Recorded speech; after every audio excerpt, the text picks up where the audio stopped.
No, I went to see this movie in theaters on purpose, and continued to enjoy it. I stop and watch this movie anytime it's on TV.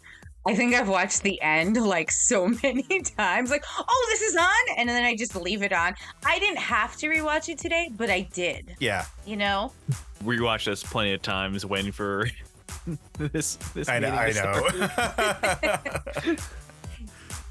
I was trapped in Macy's today, Nick, and I rewatched this movie in Macy's while I waited on the husband couches for my mom and sister to finish shopping. Welcome to Certain POV's Another Pass podcast with Case and Sam, where we take another look at movies that we find fascinating but flawed. Let's see how we could have fixed them.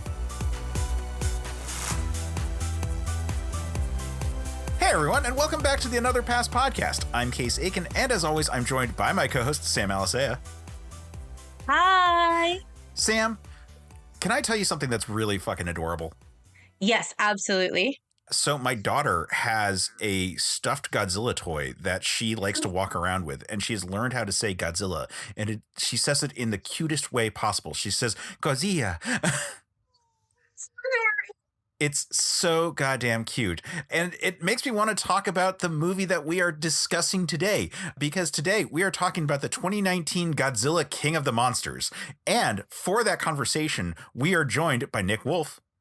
I'm so glad to be here, Case. I'm honored that you brought me on for a 5th episode to talk about a movie where nothing went wrong. Absolutely nothing. It's a perfect film. Absolutely beloved by the people. Okay, so that's actually an interesting jumping off point on this one. I feel like we've talked a lot about movies that are kind of blurry between 5th episodes and not 5th episodes recently. And this one, it would very much be in that space because I actually really like this movie. Godzilla King of the Monsters is one of the last movies I saw in theaters before the Panini, and I would have been really happy if this had been the one. It ended up being Birds of Prey, which I also was really happy with, but Godzilla King of the Monsters, like, I went to go see this alone in theaters because I just wanted to see it in theaters that bad, and I was satisfied with the results.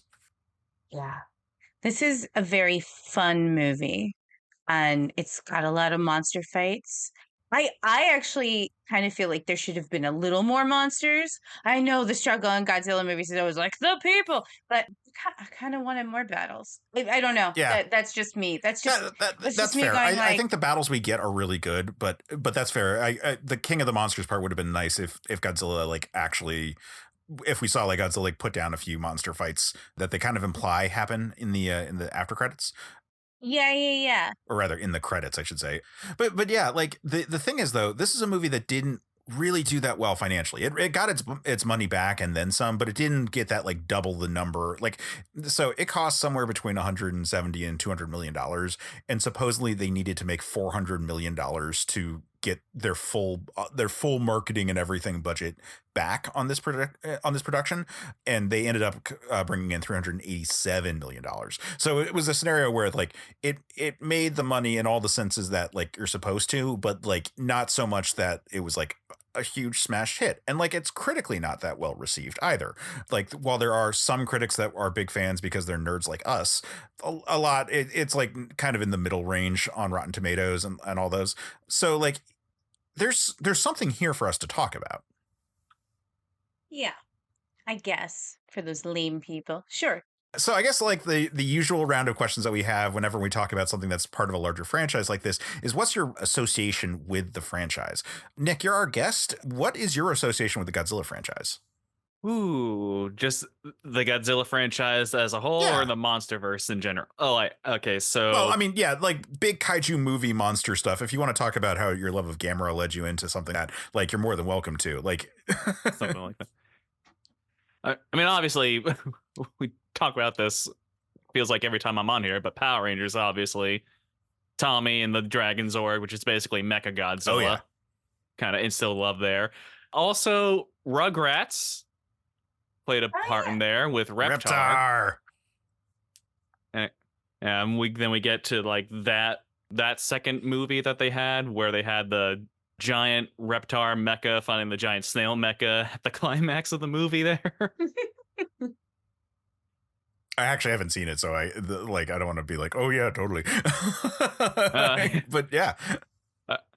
Maybe I need to come back on to talk about that for another pass, because I have questions on the logistics of how that went down. But yeah, as far as like Godzilla proper, I want to say when I was in college, when I had access to like the college library, they had a bunch of the old classic Godzilla movies. They had the original Gojira, they had the MonsterVerse Godzilla, Ghidra, the three-headed monster, Invasion of the Astro Monster, the Mecha Godzilla movies. So basically being able to get like the choice cuts of the first era of Godzilla there. And then there's the MonsterVerse, which was the big next step. And how do we feel about the Gareth Edwards movie that started the MonsterVerse off? I'm overall fine with it. Like it's not one that I feel as much of a need to rewatch as any of the other ones, just because it's like kind of like I appreciate the Gareth Edwards style of here's the man on the streets view of these giant things out there. I think it is shot well in that regard, and like did a good job of being like the palate cleanser after the 90s Godzilla movie, or the 90s Western Godzilla movie, I should say. You know, in trying to be like, this is what we can put out there and whatnot. And I think it did a pretty good job of still being a Godzilla movie. Like the Mutos is the way that like a Godzilla movie would go, you know, like having some kind of monster. They were kind of boring monsters is sort of my like one area for me. And I feel like the series has continued to improve since then, but I liked it. I thought it got some hate at the time that it wasn't worth it, but I believe it was a financial success. I honestly, I should say that we had some issue with scheduling this episode, because like I want to talk about Godzilla 2019, and you were like, oh, the Gareth Edwards one, and I was like, no. That is true. Or rather, because we kept on saying Godzilla 2019, it did like have this moment of being like, wait, did we mean 2014 or did we mean King of the Monsters? Just to be clear. I mean King of the Monsters. Like honestly, the few things I remember from that Gareth Edwards movie are Let Them Fight, Bryan Cranston dying early, and the odd casting choice of Aaron Taylor Johnson and Elizabeth Olsen as husband and wife when they were going to be playing siblings 1 year later. Right. It's funny because like that's the thing everyone brings up about the 2014 Godzilla movie, and it's the thing that like when I was actually talking to my wife earlier today about this, and she is not a Godzilla movie fan. There's a reason I went to go see this movie in theaters alone, because it's just not a Godzilla movie fan, and she's also like she's like a nerd enough because she's married to me. But when I said that, oh yeah, they're like husband and wife, and then she's like, don't they play siblings and other stuff? And I was like, yes, exactly. That's the thing that everyone talks about. But yeah, so the 2014 Godzilla movie, like I think it's fine. I think like I think it did exactly what it needed to do, but it's also the one that I need to rewatch the least. Yeah, I could see that. And then after that was Kong Skull Island, which I think is very fucking good. Yeah, at that point we start getting into the like oops all bangers, I would say, series of MonsterVerse stuff. I think I like King of the Monsters the most of them. Like I really like the Kong Godzilla like crossover movies, but they are very much like you can turn your brain off kind of things. Not that this movie isn't a you can turn your brain off kind of thing, but I think I just appreciate this one a little bit more. Maybe it's because of the cool visuals. Maybe it's because the world is still kind of adapting to having this many giant monsters versus like they're everywhere by the time like it's their old hat by the time we get to like Kong X Godzilla or whatever the most recent one was, where it's just like, oh yeah, well, Godzilla's taking a nap in the Coliseum. Yeah, like we just have to deal with it. Well, you know how it is. Oh, there's an ancient ice monster version of Godzilla, like in the heart of not just an inner Earth, like an inner hollow Earth, but an inner hollow Earth that is deep beneath hollow Earth. like was the wildness of that movie. This one, I think it's still we're still like still feeling out the MonsterVerse and how crazy we want to make it, and it ends up being the right balance for me. Yeah. Mm-hmm. Although I would like more monster battles. Also, I'd very much appreciate, I'm just putting this out there as a New Yorker, I very much appreciate New York not being destroyed. And I'm very pleased with the chance for Boston to be destroyed. So kudos to the filmmaker on that. Yeah. New cities On that note, really Sam, deserve. I know Yeah. we've talked about this before because we talked about the 90s Godzilla movie before. But could you just refresh for everyone like your history with the Godzilla franchise? Oh yeah, I get it from my mama. So my mom my mom is a big monster movie and B movie lover. Like she loves all of those cheesy monster movies, but Godzilla probably like reigns supreme in her. He's the king of the monsters to her for sure. More than the Blob, more than the Thing. Like my mom, like Godzilla is her. Actually, got her a Godzilla piggy bank for Christmas where you put a coin and it has like 6 different songs, so 6 different version of Godzilla songs and roars. And every time it's different, and Godzilla pokes out and steals the coin. And that was her favorite thing I gave her. I gave her other things. That is pretty but cool, it doesn't just for the matter. record. Yeah, no, it really is. And the best part is now every time someone enters my parents' apartment, because it's like in the main living room, there's a jar with coins right next to the piggy bank so that you can basically do it. And then my mom empties it out and then leaves it empty. So it's like it doesn't actually store the coins for very long because it gets filled up far too quickly, because we all want to play with Godzilla. We all want the chance for the music and roars to come out and then for him to steal a coin. Yep. So yeah, a lot of Godzilla movies just at home watching with my parents. If it's on, my mom's going to watch it. And it honestly does not matter which decade or how horrible, or how much people did not like that particular version. My mom's going to watch it. And she is going to complain sometimes about the way that Godzilla looks, but she's still going to finish the whole movie, like 100%. percent And so, yeah, very often that is me too. Which I honestly, I'm gonna say this, guys, the Apple TV show Monarch. I actually think that Godzilla might be one of the cutest Godzillas. He still looks spiky, but I definitely, absolutely want to boop the snoot, and I would like him to be my pet. And I love him so much. I love him so much. He's my favorite right now. You're gonna make me get Apple TV, aren't you? It's a really good show, but also like this one is close second. Like this one is very cute. I love his like wide face. So what I'm going to say is that my criticism or lack of criticism of this movie is not based on. I'm very biased, is basically what I'm saying. I am incredibly biased. Yeah, Nick, you brought up an interesting point by alluding to like Power Rangers and to like Reptar that I think is true for all of us at this point, which is that we're deep into the generation's like love of Godzilla. Like Godzilla is a character that even our grandparents would have seen in theaters. And it wouldn't have been like ridiculous for them to have done so. Like, and our parents like grew up in a world where Godzilla was a thing. And we grew up in a world where Godzilla was a thing for our parents too. So like, there's so many referential material that reinforces it all. Like Godzilla was just, ubiquitous for all of us in a certain degree.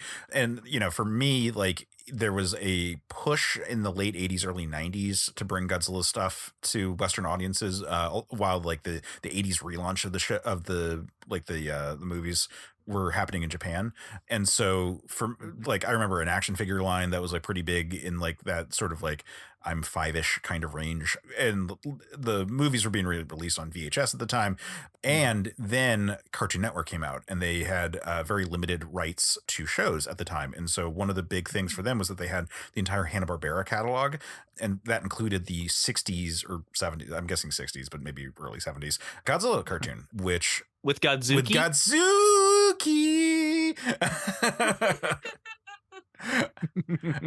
and I watched the shit out of that show, because it's the same basic kind of setup that anything, also a giant Power Rangers nerd fanboy is going to appreciate. I mean, like Godzilla as a friend of humanity is so fun when you're a little kid that I was really into that. And then as I was getting older, especially like my like middle school age, my like my friends and I, we would like rent Godzilla movies and like stay up like, until like sunrise on like Friday or Saturday nights watching those Godzilla movies together, and just like dumb high school boys just like, when you try to stay up as late as you can just to see if you can. It was like that phase of being stupid that like me as the father of a toddler cannot even like fathom, like choosing to stay awake as long as one can. Sorry, I'm bitter.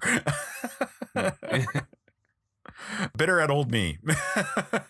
Or rather young me. Young Case was dumb, and old Case is mad at him. Anyway, so yeah, like, the kaiju stuff was such an element for me growing up, and has always been like one of the things that I really enjoy, that the Godzilla franchise has always been, the flagship of that all. In a way, it's usurped the role from King Kong, and Godzilla is just like, if you ask someone to just picture a kaiju, you'd think Godzilla. And so that's where I'm coming at it.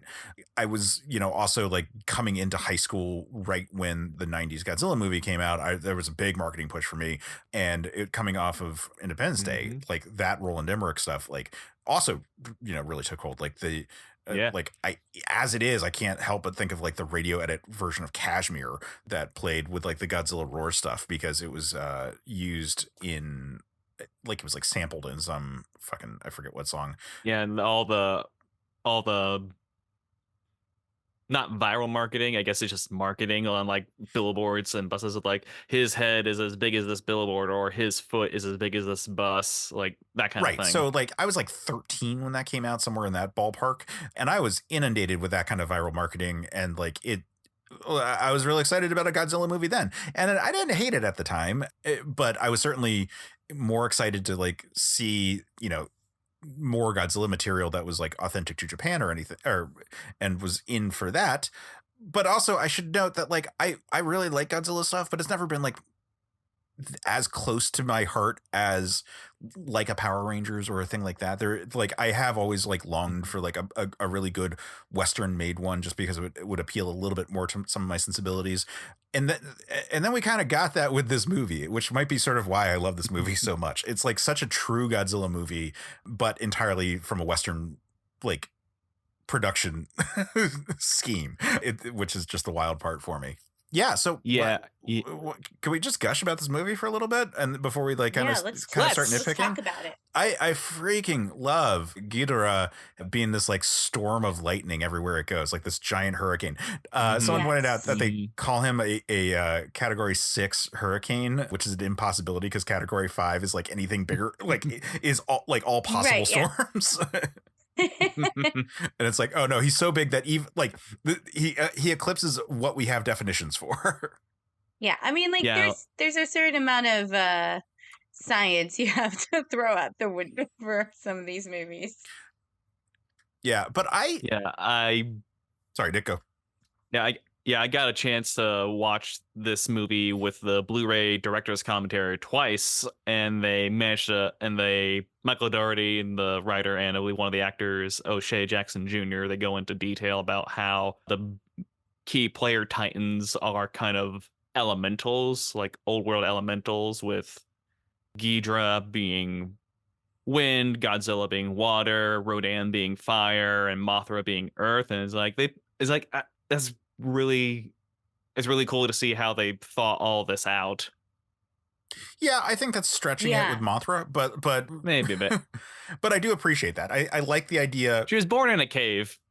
I mean, sure. Like I said, I like the idea. I'm just saying that specific one is like, and because there's so many other ones out there, so like it doesn't need to be like, oh, we can just like shoehorn it in, because I like them being these titans, being this sort of idea that like the world is very old.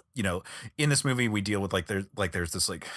There's one point where it's like, looks Egyptian or Roman, as if like the Roman one is like even older somehow. But it's like, no, that's not. No, guys, Rome is pretty recent. But I do like the idea of being like, oh, there was an ancient civilization, and it was so different because these like crazy powerful forces of nature were out there. And, obviously you could see how that would like disrupt any sort of like period of like human development and reset the clock in such a way. Like this is Like between this and like the Hollow Earth stuff, like this is almost like a tabloid magazine kind of like having fun with like a weekly world news like kind of perspective of like how the world actually functions, where it's like, no, there's secretly monsters like buried under all the great cities of the world because they're ley lines and they happen to have like there's a hollow world with giant monsters like moving around inside of it, like just underneath us all. Like it's so goddamn silly in a fun way, and this movie feels like it's having fun with it. Yeah, and it's nice that they bring in like mythology and kind of make it a little more palatable for a Western view to it, because they tweak a little bit, but kind of still part of the initial lore. So I think that was good. Yeah. Speaking about Mothra, I love the later movie reveal of the twins being in there. Like that's such a cool Yeah. feature that like we just have a character who, like if you're thinking about it, it probably like stands out, but when we finally get that twin where it's like it ties back to the Mothra lore, it's like, oh, that's really fun. I'm very happy there. Like this movie very much appreciates its source material. Oh, for sure. Yeah. Which is one of the things that makes it so much fun for someone who like enjoys all aspects of Godzilla. This is a, like you said, a very Godzilla happy movie. And all I really wanted was more monster fight, less people talking, which is very rare for me to say because I like character development. But I'm like, did we need it? Maybe a little bit, maybe to make cry, more monsters. Yeah, I don't know. I was pretty cool with the people talking that we got in this movie. I love Charles Dance, by the way. Like I think he's so goddamn fun, and the fact that we just like I'm totally down for just like we can have Tywin Lannister just in everything. I'm like, yeah, no, that's fine. Oh yeah, he was amazing. Like between watching this, every time I've watched this movie, I always come away thinking, God damn, Bradley Whitford is doing the Lord's work as Rick on the he's very fun on the Monarch on the Monarch team. There is one point where he where I had to like ask like, oh, were they trying to cast like a younger actor and they ended up going with Bradley Whitford? Because like when they're going into like the radioactive den of Godzilla, and he's like, we should stop because I want to have kids someday. And I'm like, oh, that's just a little bit weird just because Bradley Whitford like is old enough where like, well, you probably had your kids at this point. I'm just saying. He could still have kids. Still have kids, could still have kids, yes, but just it does feel like a line that would be for a younger person, right? Yeah, I am kicking myself. Like when we were originally going to have this meeting in like July, I didn't realize until now that Bradley Whitford was the villain from Billy Madison, like Eric, right, yeah. who's like business ethics. He fails the competition because he yeah. What the guy. And of course the West Wing. I mean, but like the rest of the cast is pretty solid as well. I mean, look, Kyle Chandler is very much a like, we need a dad to be a hero kind of actor. Millie Bobby Brown, who is like was exploding, still is exploding as a star. This was just an interesting turn there.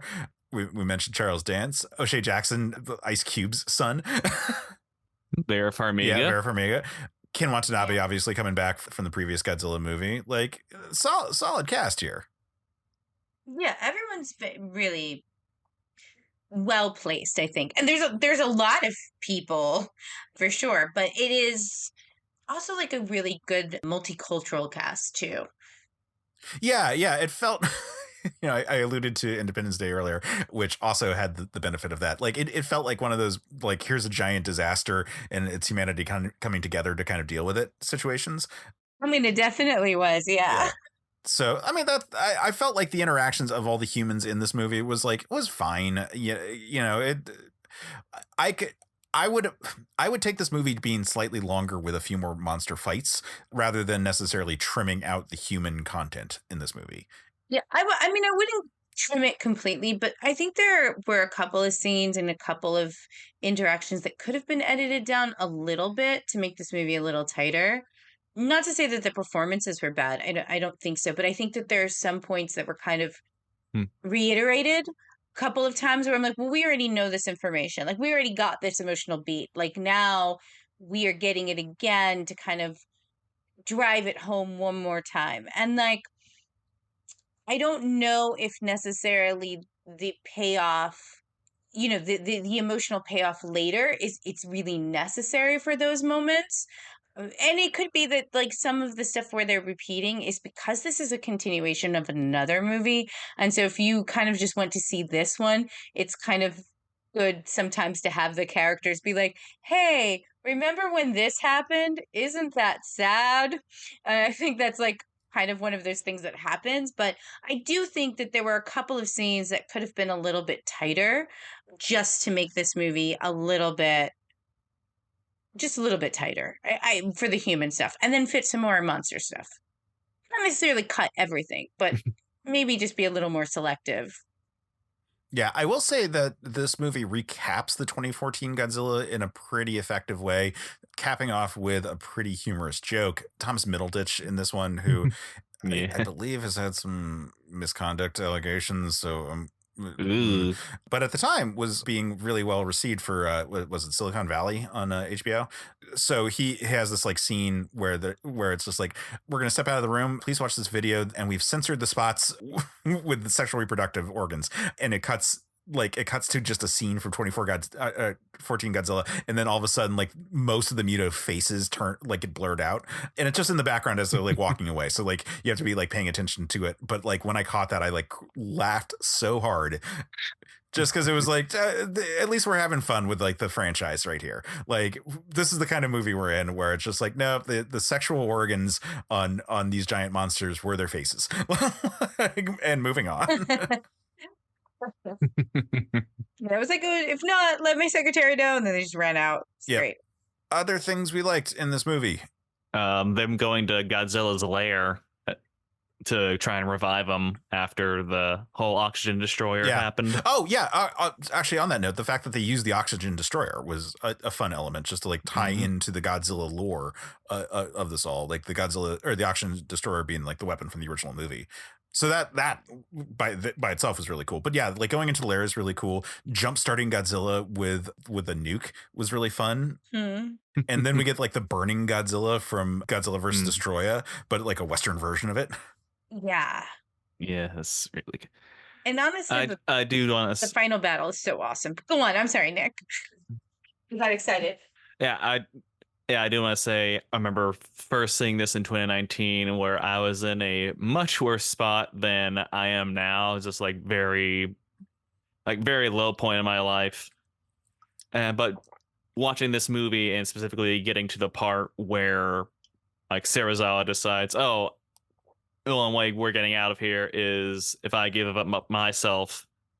And he has that whole monologue with Kyle Chandler about how like the only way to heal from our wounds is to make peace with the demons that created them. And like the music that plays when he's walking up to Godzilla with the nuke, like it sounds a lot like the Prayer for Peace music from the original 54 movie.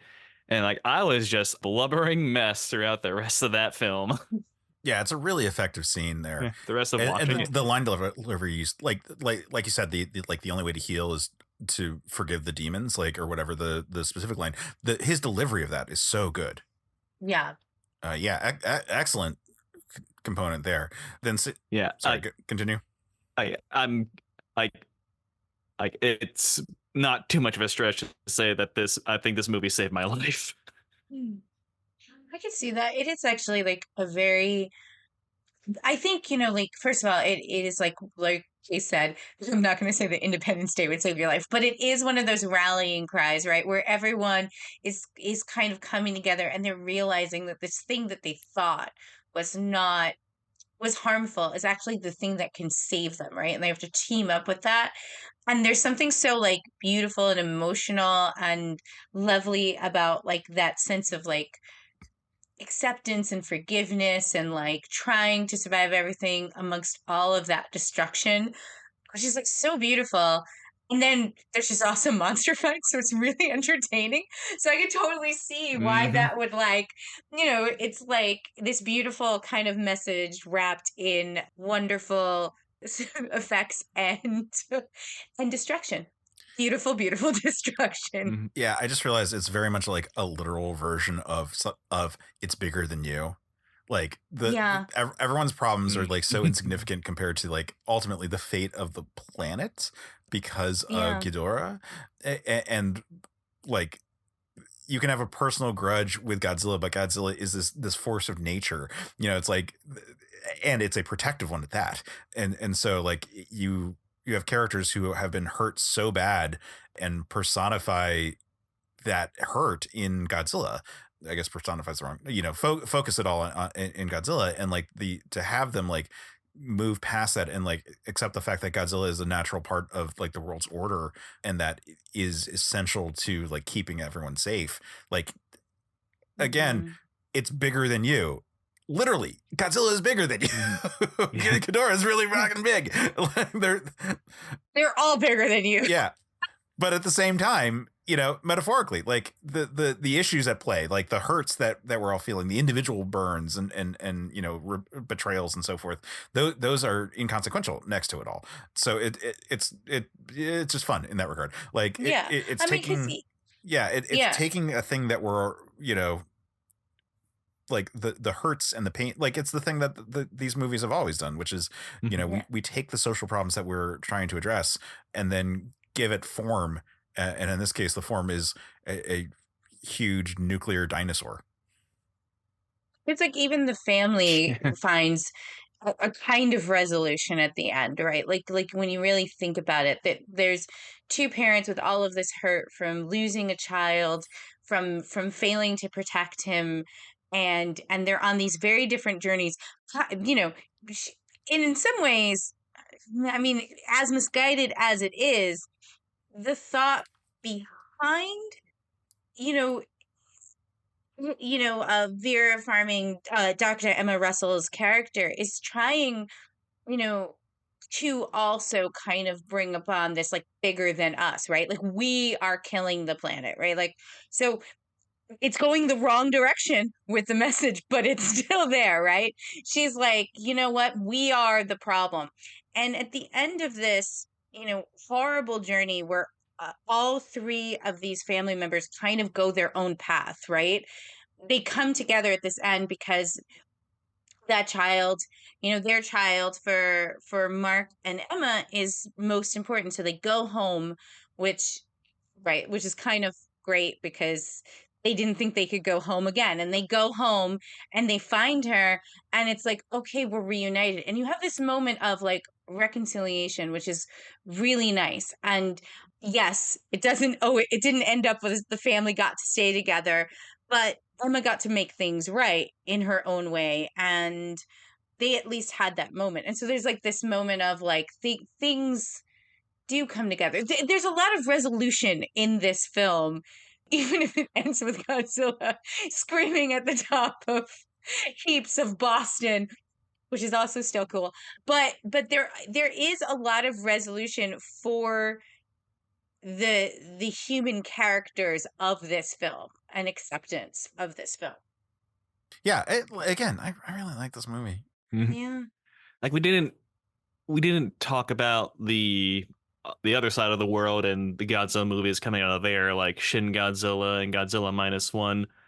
Shin Godzilla I thought was all right. Maybe I would appreciate more if I had a better understanding of the situation that inspired it, like the nuclear meltdown.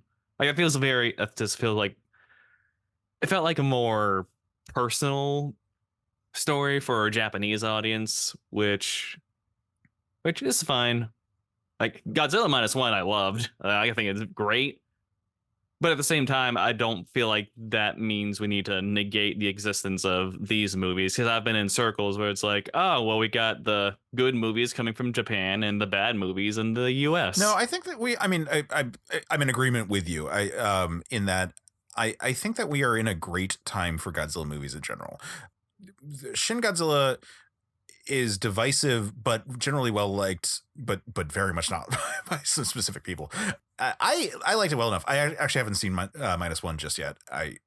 It's one that I've been saving for like a fun night kind of thing. I'm actually, to be honest, I actually have not seen it yet either because I've been so busy, and I'm like, oh God, please don't let it be taken off of anywhere where I can watch it because I will be so sad. But yeah, I've been so busy in the last few months, and I really want to be able to like sit down and actually like enjoy it. Right? And That's like kind of the thing with that one. Like it's so well regarded by people that you're like, oh, I really want to like stop and enjoy this. Like my first viewing of it. I mean, catch it while it's still on Netflix. Yeah. Like that's the goal. I have almost convinced my wife to watch it with me when I do, which is going to be a huge win because that is not how it went with this movie.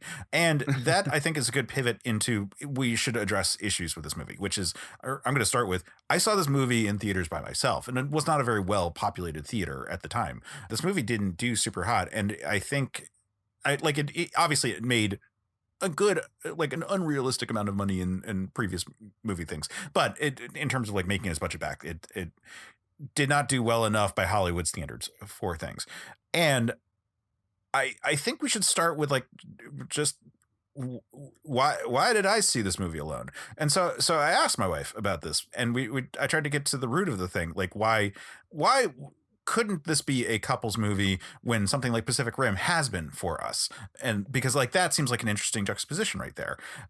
Right. And so one of the key things on this one was that there wasn't really like a big draw aside from the monster fighting stuff. Like the cast is very good, but there's no one there that's necessarily like oh shit, I need to see this movie because that person's in it kind of actor. Yeah, like when you look back at Kong Skull Island, that's got Shea Wickham's a bad example as like a big draw. Like he's a great character actor, love him. But you got Samuel L. Jackson, Tom Hiddleston, Brie Larson, right. See, like some John C. Reilly. All of those are much better names in terms of like getting someone like the butts in the seat, or especially in terms of getting people who would be like that significant other to join in them, or the people who are like less decided, because this movie was going to get all of us who are big Godzilla nerds in. Like if you're into kaiju fights, this movie was selling you on the kaiju fight side of things. And that was an interesting conversation to have, just to be like, okay, so, you know, what would have been things that could have gotten me to like convince you, my wife, to join my wife to come join me in the theaters for this in the before times when we didn't have a child and thus could actually just do this on a random night. So one thing she brought up that I thought was interesting is that there isn't like a core, like there isn't the equivalent of the Aaron Taylor Johnson and Elizabeth Olsen characters in this movie. Like there aren't like the young, like the couples in this movie are like a little bit older because they're the parents. Like there isn't like a young hot character for either gender, unless you consider Millie Bobby Brown, who I feel so creepy positioning her that way. Right. And I was like, okay, well, that's an interesting one. Yeah, oh yeah, for me. I mean, they got that young buck, Bradley Whitford. Right. He's gonna have kids someday. Exactly. That's sort of the thing, that if Bradley Whitford was like as much as great as he is, like that part was written to be like some like young hot actor. Like I think there's a reason why like O'Shea Jackson gets as much coverage in the cast of this movie, is because they just didn't have someone like that in this movie. Like because that part is not that big. Yeah, him and Anthony Ramos. So Anthony Ramos wasn't as big then because he hadn't done Hamilton yet. So. Right. No. But they're similarly sized parts. Like the O'Shea Jackson role is only a little bit bigger, and he's like at all the Comic-Con press tours and everything. And I get, also he's like Ice Cube's son. Like, but at the same time. And he also has some of the best lines in the movie. Like he has the one F-bomb, and then when Mothra shows up, he's like, "So she and Godzilla got a thing going on? How does that work?" Yeah. And so that is the character that is the closest to that type. But like I almost like he's just like a little too small of a part in this movie to be that drawing character. Or maybe just the marketing wasn't sort of like focused on him specifically. Like that's an interesting thing there. Like, do I necessarily agree this movie had to have it? No, but again, I'm the target audience for this movie and I loved it. So like I'm just trying to like come at it from the alternate perspectives. So like that was a scenario. Another one is that like, well, what was that? So like that's the Pacific Rim 2 reason my wife joined me in the theaters for that one, because that had Clint Eastwood's son. Mm. And that was like her like, oh yeah, I'll watch a movie with him in it. Kind of logic there. Meanwhile, Pacific Rim 1, the argument was Guillermo del Toro. Like it was the director that was the driving point for it. And it doesn't have to be like, look, I'm not saying that like for a movie to be successful, you have to have an established director, because then you'll never actually like get like new directors to like really prove themselves. And I think this movie is directed fine. I just mean that there needs to be like some production element like that is a draw for like, oh, what is interesting about this movie? It's, you know, written and directed by a relative unknown. You know, like there's it's kind of like the producers of, or so, there's none of that. Like it's just like, well, here's the next Godzilla movie and it's a Western Godzilla movie. So like that I thought was like kind of an interesting detail. I'm just looking up what else has Michael Dougherty done. Like he's done a lot of writing. He did the script for X2 and Superman Returns. All right. And he did Krampus. That was a lot of fun. Although I don't know he could sell it. From the director of Krampus comes Godzilla. Yeah, I love his Wikipedia article now that I'm looking at it, because at the end of the paragraph where it's just like, it lists the like 7 things he's like known for, which are, you know, Godzilla King of the Monsters, Godzilla vs. Kong, and X2 are probably the 3 best things on this list.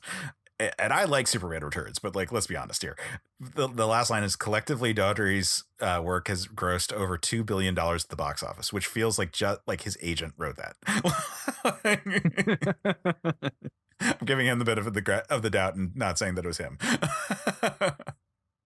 Anyway, yeah. So like, that's just like this, that was like some like of a layperson's perspective on this movie. Like, you know, someone who was encouraged to watch it with their significant other and chose not to because there wasn't a big draw for it. And now, sure, like some of this is also us trying to be as critical as we can be with our approach to it. But, you know, getting into it, it's like also like, what is this movie? And this gets into a question that I have about this movie, which is the name of it. Calling it King of the Monsters, I think is an interesting one, because it is a reused title. It's what the original Gojira was retitled when it was brought to America, and they added in extra scenes of Raymond Burr as like the American on the ground, giving us the story of going on in Tokyo that night when Godzilla showed up. Well, I was going to say, it's also, then there's like the video game franchise from the 90s, which I would know about because I was a giant nerd. Okay. But the point is like in talking to my wife about it, she was like, I mean, what is the movie even about, given the title? And it's kind of funny because so many Godzilla movies are just like Godzilla versus like X thing. You know, Godzilla versus Kong is just that. But like it's interesting to be like, oh, well, yeah, I guess it's a reused title and is also like Godzilla is the king of the monsters. And I think they established it. I think it's reinforced well enough in the movie, but from the standpoint of like trying to attract a person, I'm like, okay, cool. That's fair enough. Personally for me, and I realize that this is not a more expositional title. I think that this movie should have been called Godzilla Rise of the Titans, which is a line actually used in the movie at one point. Yeah. Then they could have a title drop. And they could go, that's the title of the movie. Right. Well, yeah. I mean, yeah, exactly. But also just to be different from previous ones, and it sort of it also is well, you know, reinforced in the movie because it is the rise of all these monsters who are all waking up in it all, and I think that maybe, I don't know, off the top of my head, I probably could have called it also Godzilla Taking Back the Earth. Ooh. Welcome to Earth. Independence Day. Yeah, so like this is just interesting feedback, because I was trying to like approach like, well, what are the three of us going to talk about in terms of like working on this movie, considering like, again, there are real reasons, like you know, not critically loved, not financially super successful, but the three of us also Godzilla nerds. Other problems with this movie. Nick, what objections were you going to raise? Well, there's the fact that this movie kind of implicitly condones the eco-terrorists of the movie, because they're like, oh, let's unleash all the Titans and give the Earth back to them.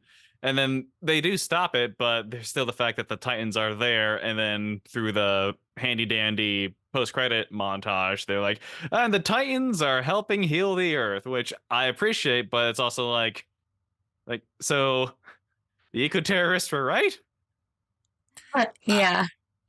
I mean, it's sort of like the old joke about Poison Ivy being that she has remained the same, but has gone from villain to anti-hero just because we've all sort of woken up to just how right she was in the first place. Yeah. Yeah, I mean, like, it's the kind of thing where, like, the argument is that they were, like, kind of right, except they unleashed Monster Zero, which is an alien and is thus, like, the more destructive force and is going to destroy everything.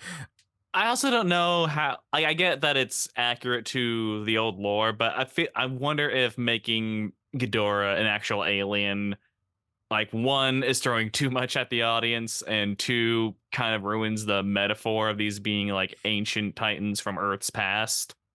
Well, I think they established Ghidorah still being, like, super ancient to our history, like, from its initial, like, time arriving. So, like, I don't know. Like, Ghidorah doesn't look that alien is the thing. Like, it looks just like a dragon, with multiple heads.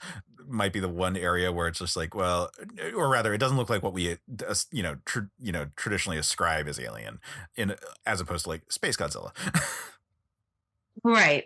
Yeah, I mean, I'd be fine with it if, like, Godzilla X Kong 3 aliens show up and is like, Ghidorah was our creation. And it's like, okay, I'd be down for that. Yeah. It just feel like a lot at once, personally. Yeah, I mean, it certainly is it is asking everyone to be like, all right, now that we're cool with like Godzilla and a few other monsters, what if we had a fuck ton of monsters? It's kind of like it's almost like this could be a Stefan meme. Like, this movie had everything: an ancient city, atomic bombs, submarines that followed a giant dinosaur, lights up, a 3-headed dragon. Like, you could just keep going on. Like, it can be, yeah, Yeah. a little bit. A 3-headed dragon that's actually an alien and not part of the ecosystem. A giant glowing moth that actually is good and malevolent. I mean, I think what they could have done was establish that each of these titans have like a different origin, and thus like Ghidorah being like an alien in origin wouldn't be the one thing that's like entirely different. Like the other titans would all have like the shared aspect that they're from Earth to unite them, but like if like they were very clear that like each of the different monsters was like completely different in why they're here and what they're about and how they function and all that.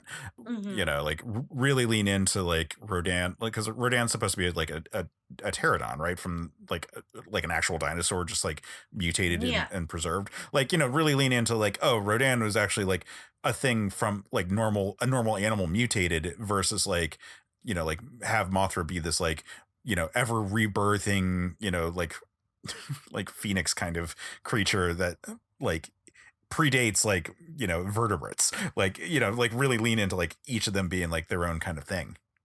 Yeah, definitely could have done some more monster explaining, I think. This is true. We spend most of the time like they don't even really explain Rodan, which is like the fourth monster in this movie. Yeah, Ghidorah, Godzilla, and Mothra get the explanation, and Godzilla has the benefit of having a previous movie. Yeah. Well, they had the whole bit. It was like, oh, we've mapped all these titans all buried around the globe, and we got 17 of them. And it's like, Monster Zero's going after the one in the volcano. Yeah, in Brazil, that I really like. Rio de Janeiro. I gotta say, 17 specifically was a really good choice of numbers because it's a big number from the standpoint of monsters like that, but also it feels like a very real number. Like if they had said 100. It would sound like we're just like saying a large number for the sake of it. But like 17 feels like it's like, no, there's a very specific number here. Yeah, I agree. But yeah, like it's just like we have the bases all over. We have yada, yada, yada. Like it would be a little more fun if we spent some time with any of the other monsters and like kind of established a bit more there. I mean, I think it would have been even more like, I would have been fine even if they did like a rundown of the monsters. Like, not as maybe even a roll call. I mean, maybe just lean into it and have someone give us like, case, but like this one and that one and like, at least a few more, at least. Yeah, no, because and there's the perfect opportunity top with four. Kyle Chandler's character with Mark Russell, which it's so funny him being Mark Russell. It's the same goddamn situation as that original Godzilla King of the Monsters, where it was Steve Martin was the character.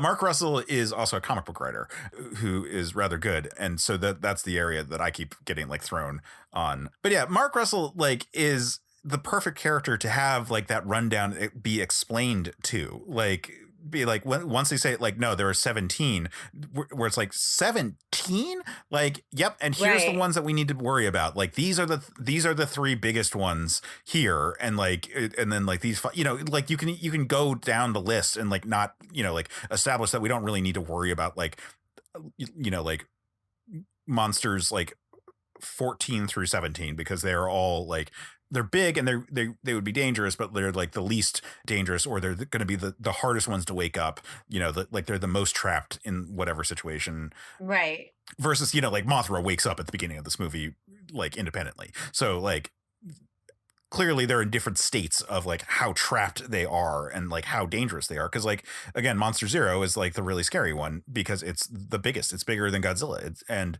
Godzilla is not able to beat it on one-on-one, like even supercharged. So Godzilla needs a lot of help and a lot of distractions to win that fight. Yeah. So, like it makes sense that like, yeah, they're all scared when it's like, oh, they're going to Antarctica. What's in Antarctica? Like keep that scene. Hell, maybe that would help explain why it's Monster Zero and be like, here's our rundown of all the monsters so that we can really get into it. Yeah. Just needs to be somewhere in there, I think. And I think that also would have helped. So I think like, we've talked about this being like a Godzilla's Godzilla kind of movie. But I think that for someone, like your wife, who is not a big Godzilla fan, coming into it and not really getting that information might also deter, like, it's like, well, where did this one come from? Like, I know there's monsters, but is he important? Like, clearly he's important, but no one's named him. And so I think it's like kind of like, you don't even have a moment where someone like, you could have even not done the rundown and had like someone below whisper the name, right? Like, oh shit, it's because that's such a like great kind of moment. And then you got like, then you let the audience know, like, oh shit, it's odd, like, so that's another simple way that wouldn't have to add like a lot of time. I feel like we're actually pitching and we didn't do a commercial break, but yeah, no, but that's like that's actually a good call. We should, since we're struggling to find things to specifically vent about without just like speculating on the improvements. Why don't we take a quick break? And when we come back, we'll continue this ramble. Hey. Oh, hey, Jeff. What's going on, guys? Oh, talking about Superman. Oh, cool. I could talk about Superman. I could talk some more about Superman. We know. I'll bet a few people would want to get in on this. I'm down. You know it. That sounds like fun. I'll do it. Cool, let's do it. We can call the show Men of Steel. And you can find it at certainpov.com. Or wherever you get your podcasts. Yay. And we're back. All right, so yeah, we're rambling about like what this could actually have been, because again, this movie I think is a pretty strong starting point for a Godzilla movie. Like it's very much, here's a Western version of a classic Japanese Godzilla movie where like a fuck ton of monsters, and the stakes are really big. Like the stakes are bigger in this than any of the other movies, just by virtue of the fact that Ghidorah is a world killer, especially with like all the other monsters like running wild. Oh, here's one thing we didn't talk about in our venting section, which is the running theme of like the alpha males in this one, which is bad science. I was gonna bring that up. Bad wolf science. I get why it was written, because like it used to be like just commonly accepted, wisdom. By the time this movie was coming out, that was no longer the case. But like, yeah, for sure. So I thought it as soon as I heard it. I was like, okay. Yeah, I don't like and that said, like, I don't mean that we need to get rid of like even the concept of like a king of the monsters, like to have Godzilla or Ghidorah be like to function in the role of an alpha. It's just bullshit science to say like, oh, they have alpha males and then they could have frequencies of alpha males that like just like radiate off of them. Yeah, that part is like the weird gobbledygook science of this movie. It's not enough to make me dislike this movie, but it is bad science. Yeah, I think like with that, it would have been better to just be like, well, he's an alien and has abilities to like telepathically control like other monsters. Like I think that would have just been like a much easier kind of like they're following him because he's got like this ability. He's an alien. You can like do anything you want. Yeah, and I think that was the deal with the Japanese version of Ghidorah, that he had some limited mind Yeah. control ability. Now, that said, I like the frequency thing because it's like it's crucial to the plot, like in terms of like having a device that allows them to sort of like calm each other down or communicate. Like the idea that the Titans communicate on some sort of frequency that like can be sort of studied is fine. Like it's just the idea that there's going to be a wavelength that is like, here's the alpha male wavelength that like suppresses the betas is kind of the bullshit part. Yeah. So that's an area that For could have been like sure. kind of refined on that one, but I don't think that's crucial to the movie being successful. I think that makes some people roll their eyes when they're already watching the movie, but like I think the problem was not having quite enough butts in the seat as opposed to needing to get repeat views, because I think if you're coming in the mode of like, yeah, I want to watch a Godzilla movie where Godzilla fights a fuck ton of monsters, this is like going to be a movie that you want to keep coming back to. I think if people were coming in thinking that it was going to be just like the 2014 Godzilla movie, which I guess is actually not that different, but I guess more like if they thought it was going to be like the 90s Godzilla movie where it's all about just one monster running around and humanity dealing with them, like, no, that's not what Godzilla movies are about. It's about fighting a fuck ton of monsters. Other thoughts on what could have been sort of refined, because I think that we've talked a little bit about having like maybe like a stronger lead. Maybe make O'Shea Jackson just a bigger part, like, and just like have the marketing be like more about him. Like that would kind of help there. I mean, maybe have like more of a name, like he's like an up and coming star, but he's an up and coming nepo baby is more accurate, which is still an interesting thing. But it's like a thing that I haven't been able to not mention every time we've talked about him tonight. It's just like that's the thing Yeah. that we know him about. But let's see, like I don't know, could the marketing have been a little bit better spent? Possibly. I don't know what like a really good marketing pitch for this movie is, aside from just being like really leaning into like just how many good monster fights are in this. Like if this was, which I actually, now that I say that, that was a strong point for its sequel, like Godzilla vs. Kong, is the marketing was like, this throwdown's going to be fucking huge. Like, remember how big the trailer was for that movie? Like the soundtrack Yeah. was like, everyone was talking about like, oh, this is weird that like the soundtrack's really goddamn good. What song is this? And it's like a specifically a song made for trailers. And so like people were talking about that shit. Now it was also, a Panini movie. So like we were all just like looking forward to something new to watch. True. So there's also that. We had time. But I think if this movie had like really sold like, hey, this is going to be like all like a monster Royal Rumble, as opposed to just like Godzilla is really big as the selling point of the title and the marketing push, like that could have been a really cool one for it. Like sort of like Godzilla Final Wars, which is, I think a lot of people are interested in it just because it's like, hey, we finally got Godzilla versus like the 90s, like American Godzilla. We can have like a bunch of these monsters like take on each other. Like this being like, we're making a Western audience version of like some of the most epic classic throwdowns of Godzilla movies. Like we're having Rodan show up, we're having Ghidorah show up, we're having Mothra show up. Like those are the big names. Like it more so than anyone else besides King Kong. Those are the names that you know about in the MonsterVerse. Yeah. I mean, I actually think, I wonder about, just because we've brought up Independence Day so many times before, I actually would like to say that Independence Day had some of the best trailer marketing I have ever seen in my life. And I think it's because I remember that they were one of the first movies to actually do like a really short snippet, like a trailer before they actually released a real trailer. And it was just kind of like this spaceship coming into view and like coming down and then kind of like just I don't even remember what it blasted, but it blasted something and then it was like went black and then it just said Independence Day. And I was like, what the fuck is that?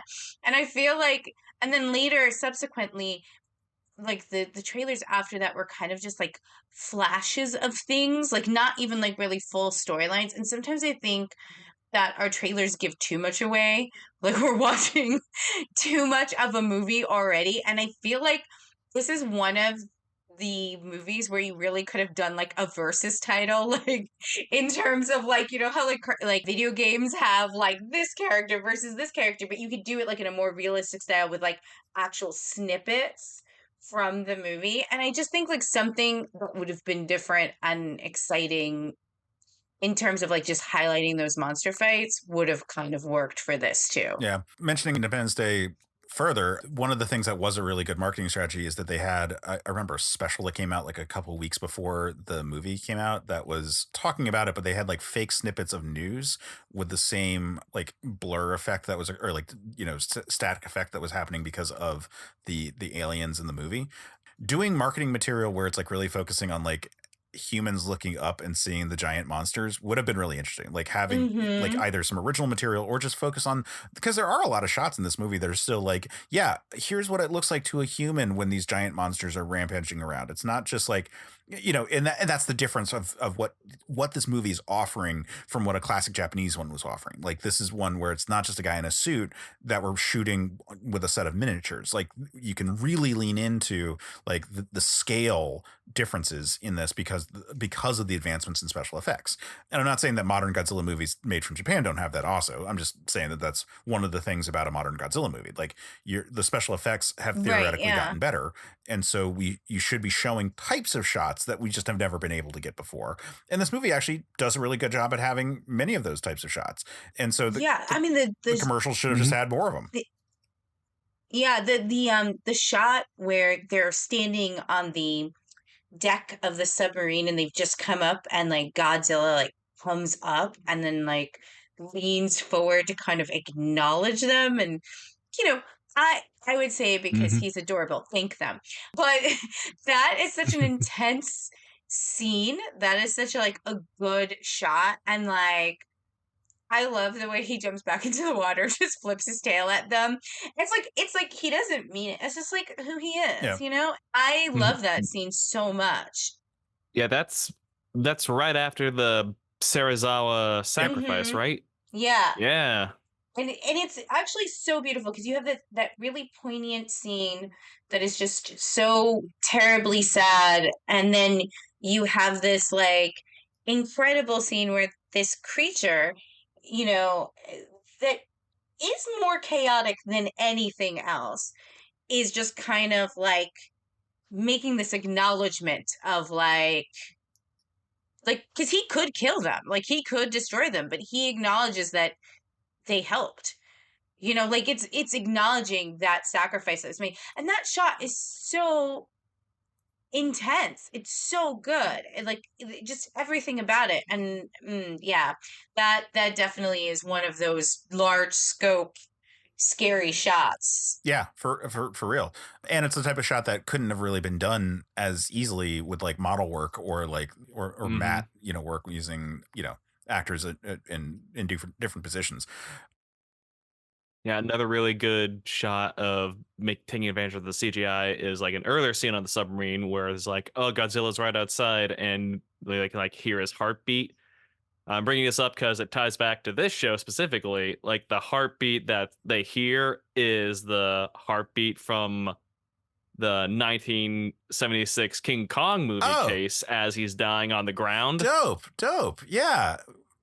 Yeah. That's fantastic. We obviously what's Nick referring to is that of course we talked about the 76 King Kong movie with our friends from Castle Bravo here. So that was a great one.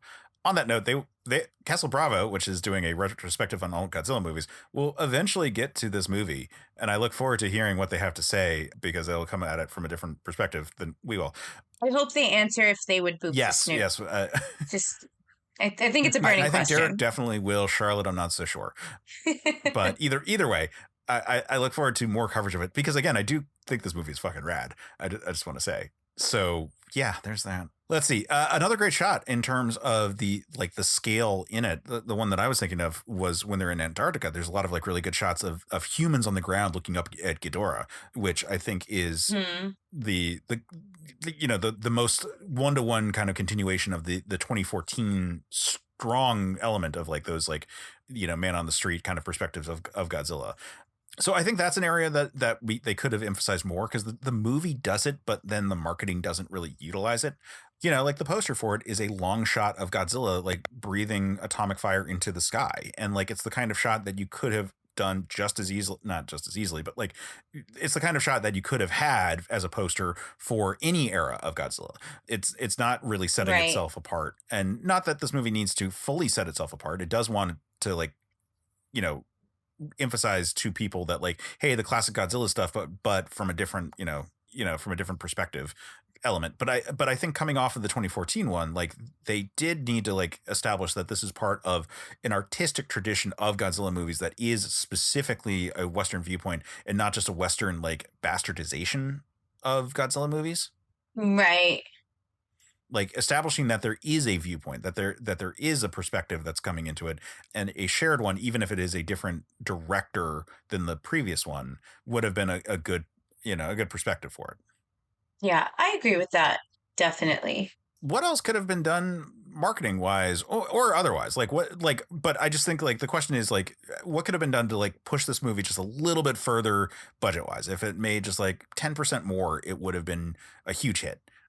As far as like figuring out like getting more characters for the audience to hook into, like maybe we don't kill Sally Hawkins in the Antarctica scene. That's a fair thought. Like having a character Mm. continue between.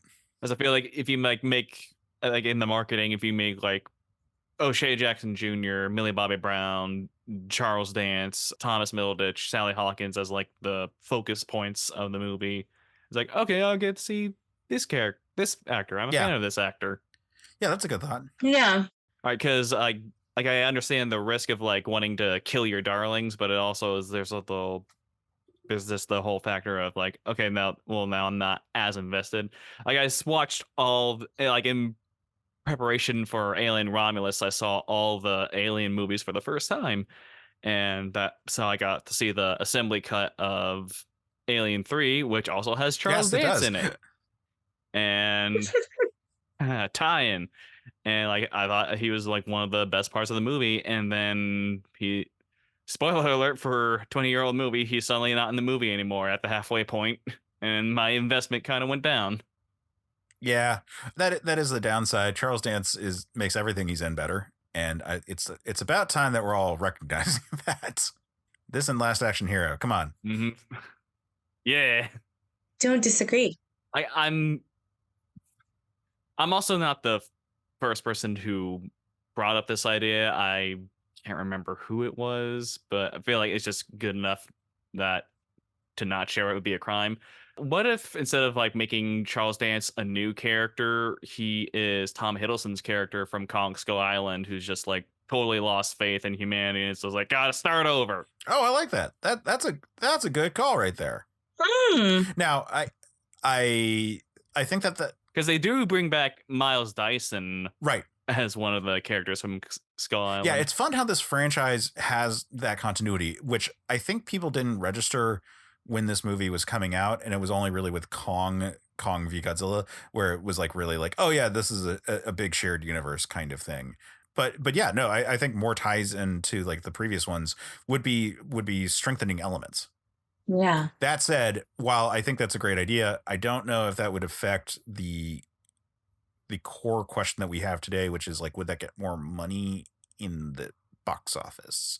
But I think any small bit helps in this one. Like we're trying to polish a diamond in the rough, and I feel like there's plenty of glittering elements, but there's still like little bits that we can scrape off, little bits of rough.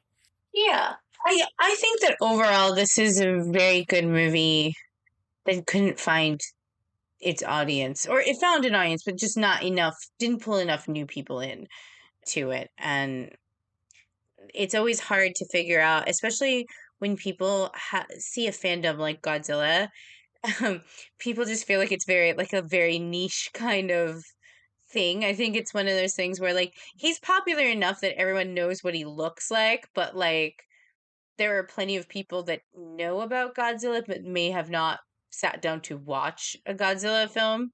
So it's just how do you draw those people in? And I feel like unless you're recasting for like, to put in a role, one of the roles which we normally don't do, and put in more of A-list heartthrob kind of person or an up and coming person that, you know, people flock to.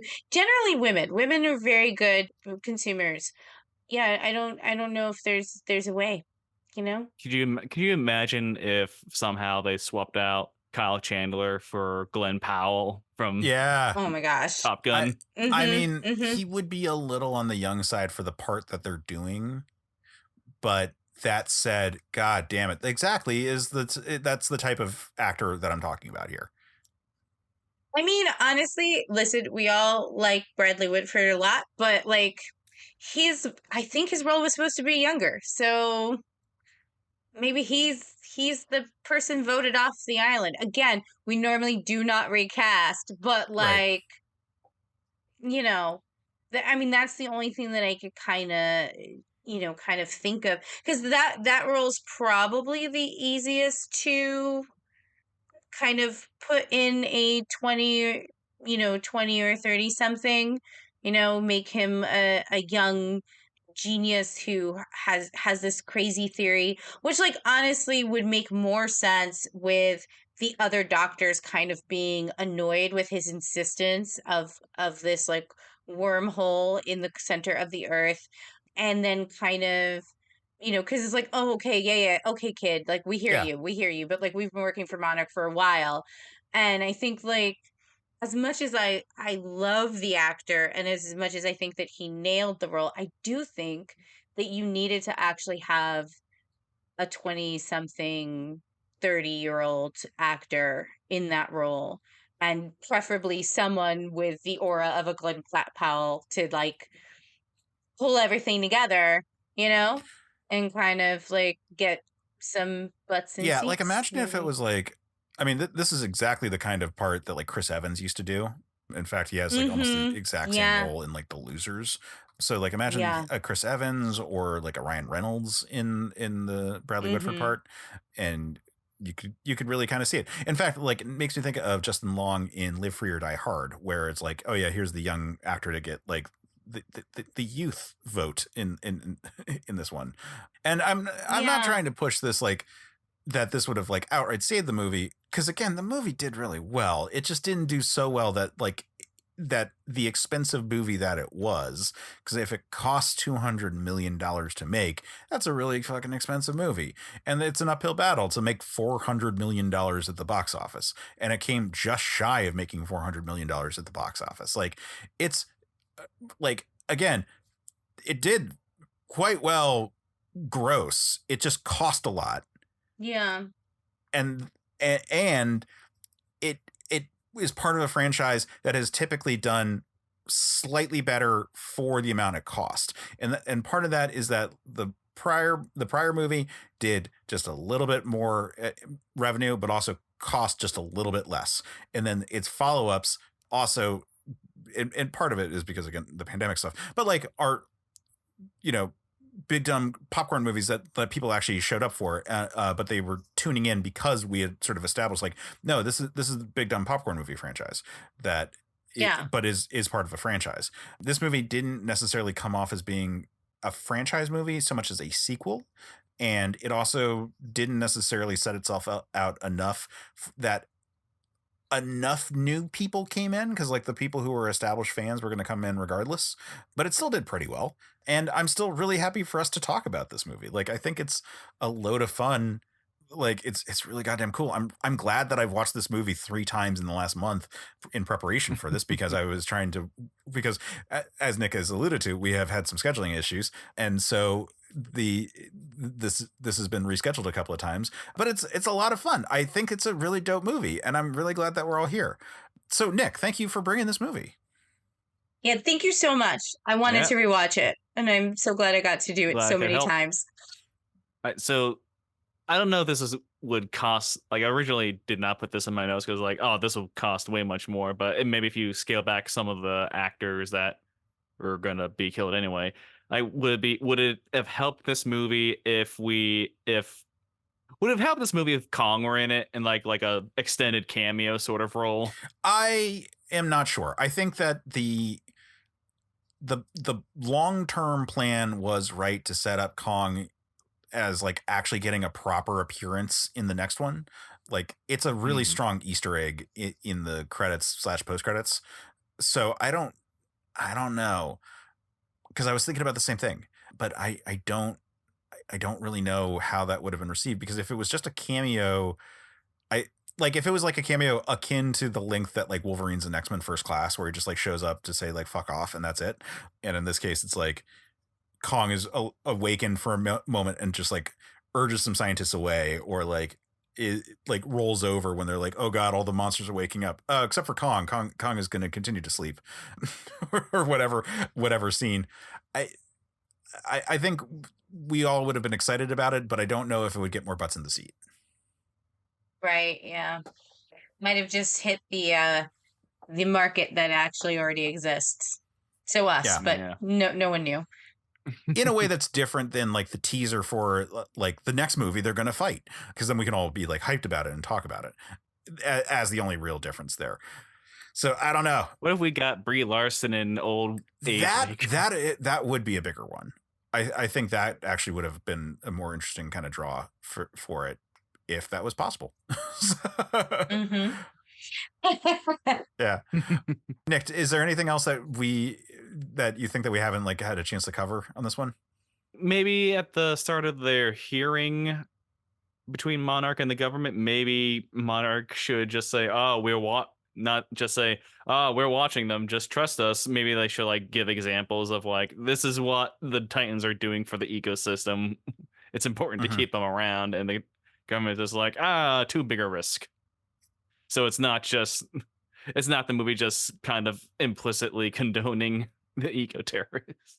Yeah, Yeah. it would have been nice at a few spots to like really get into like what is the actual cost of the monsters like being out there, because like if they're rampaging, like how much is destroyed and how much money is that and how many lives have been lost, versus like the potential things like crises that they are averting, and you know all of that, like get into it all. Yeah, because we're still a ways away from Godzilla nestling up inside the Roman Coliseum.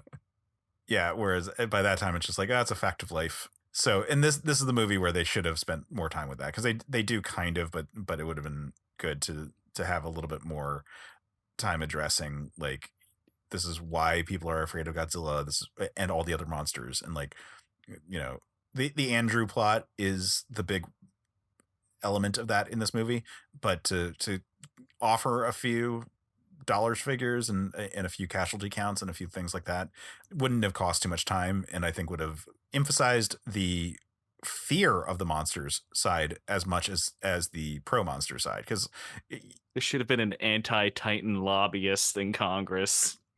Like, we can't have these Titans running around. They interrupt the oil prices. Or alternatively, a weapon manufacturer who's like all about the Titans, so that they have something to sell, sell weapons for. That's an interesting one. Yeah. It's very realistic, actually. Yeah, because then you would have the scene where it's like, oh, we're gonna I mean, it's the oxygen destroyer, but like where that's like, oh yeah, we've been actually, yeah. So the oxygen destroyer should have been like specifically a weapons manufacturer promising that it'll kill Ghidorah, and then it not succeeding, and then that's sort of like the all is lost moment. The all is lost moment, which it is, but like really emphasize that also human weapons are just like really not doing shit in this situation. But we thought they were going to up until that point. Like, it's annoying that Legendary Pictures has to pay out licensing fees to use more of the classic Toho monsters, because I just want one of these MonsterVerse sequels to be like, there's the new continent that Rodan formed through its like volcano feathers. its wing flaps. Derek on Castle Bravo Amazing. described Rodan as being the most Kentucky-ass movie or monster movie, and I can't stop thinking about that now, and to the point where I'm like annoyed that like the Rodan scenes are not taking place in Kentucky. He could have emerged from Yellowstone. Yes, there we go. From the heat geysers. Love it. Yeah.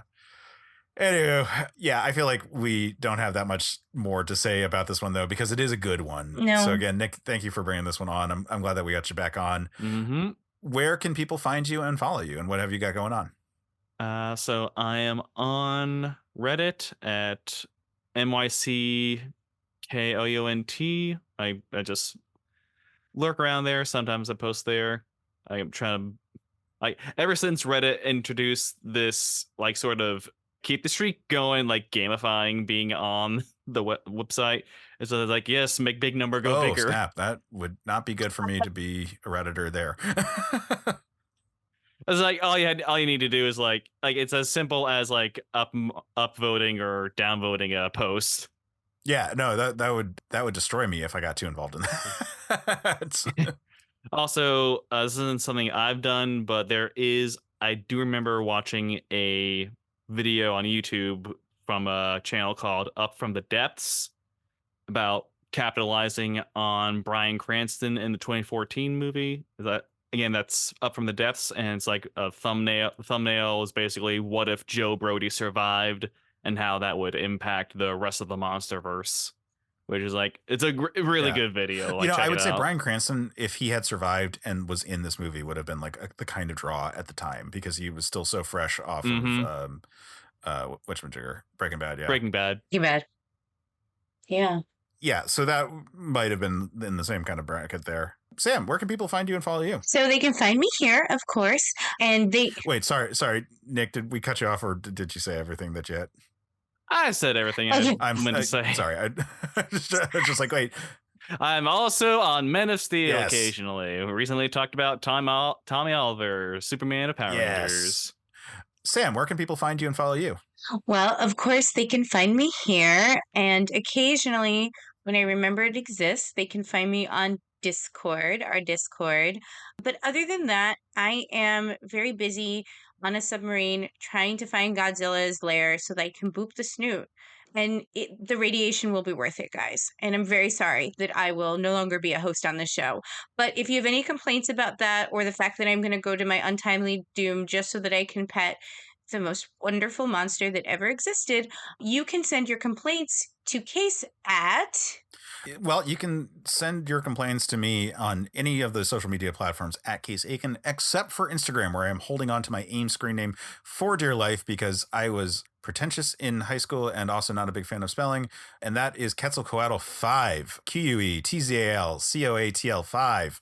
Yeah, that's a rough one. But the best place to find me is frankly our Discord server. Sam, you brought that up. We've got links in the show notes and all over our website, certainpov.com, where you can come and interact with us directly. It's a really fun Discord server. Lots of great conversations about movies, games, tabletop stuff, all kinds of stuff.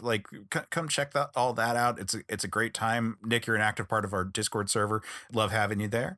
Mm-hmm. And yeah, happy to be around. It's great. It's great. So people should check that out, and you can talk to me directly there.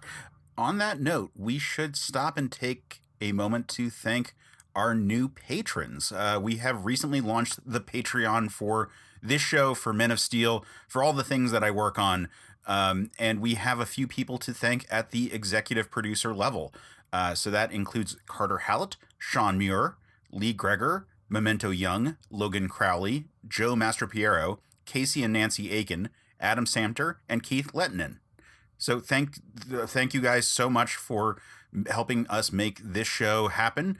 But yeah. Otherwise, you can find me, in addition to here, on my other show, Men of Steel, which Nic referenced before. And you can find the videos that I'm putting up on the Certain POV Media YouTube channel. So check those out. I recently did one on... I broke into a new area for me, which is getting back into doing D&D content after quite a bit of a hiatus on that. So I did a video about the new fighter subclasses and how they compare to the old ones in the new update of D&D that just came out. So check those out. and then come back here for our next episode. And hey, Sam, what is our next episode? Well, next time we'll be talking about Highlander 2, The Quickening. But until then, if you enjoyed this, pass it on.